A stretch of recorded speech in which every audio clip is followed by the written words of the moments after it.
Hello, I'm Edgar Rosa for Channel 12 News with a look at what's happening in the Des Moines Public Schools.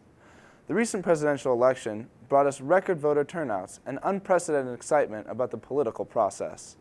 Some of that excitement trickled down to a few politicos who aren't even old enough to vote. A group of 4 students at the downtown school have been feverishly studying the political process with a focus on the Electoral College. 5th graders Rishi Shah, Ellie Banstra, and Luke Zach, along with 4th grader Kaylee Webb, have become the school's de facto experts on things political. So much so that they have found themselves at the head of the class. Well, one of my colleagues saw that the kids were studying the Electoral College, and she approached me and said, do you think it's possible that the students that are becoming an expert on the Electoral College could give me a refresher course? Because it's been a long time and I've kind of forgotten about the system. And I said, certainly.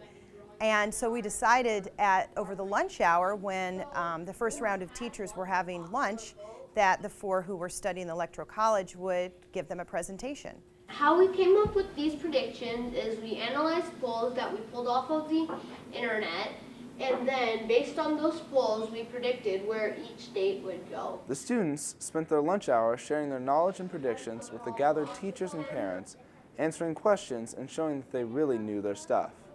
And throughout the lesson, the kids' enthusiasm was on display as well. It's really fun just to know that, yes, I was dead on, or I was off a few, but it was pretty close. You know, it's just interesting. I think it's good to get kids in politics early, because actually when you get the kids think, oh, politics is boring, I would never want to do that. Which I'm still in that. But now, like, when I learned about politics, I'm like, come on, teach me more about politics. The quartet studied the Electoral College as part of the downtown school's signature project-based learning approach, which allows students to analyze and apply the topics they study to their own lives. In other news, a group of Weeks students recently sang the praises of our nation's veterans.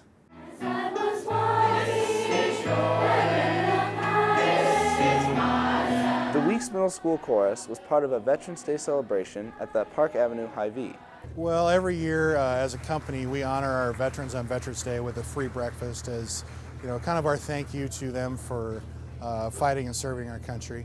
It's become a very big event. It's a company-wide event, probably one of the biggest events that we do as a company every year. And it's really a joy, and it's a lot of fun to do. Be able to talk to our customers, who served in the military, and it's kind of a way to say thank you, for what they've done.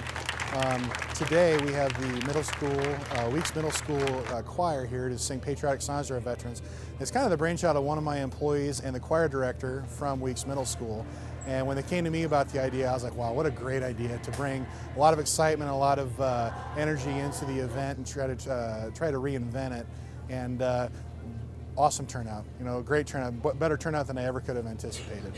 Being part of the event introduced students to some of the veterans and gave them an appreciation for what these men and women have done for our country. I think this kind of gives them a good appreciation, a good idea of what these people did and the sacrifice they made for our country.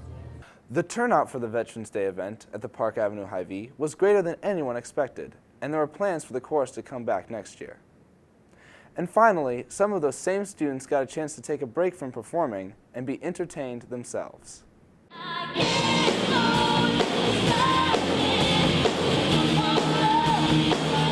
Disney Records all-girl rock band KSM rocked and rolled the students and staff at Weeks. The group has been traveling and performing with the U.S. Gymnastics All-Stars Tour, and along the way, they've been performing in schools during each stop. The group played a jam-packed set that got the auditorium rocking. But it wasn't just all about rock and roll. The group partners with the Inconvenient Youth Initiative, who presented a short presentation to the students about global warming before the show. After the show, a select few students had a chance to meet the band and get a few autographs. For more information about these or other stories you see on Channel 12, visit our website at www.channel12online.org. For Channel 12, I'm Edgar Rosa. Thanks for watching.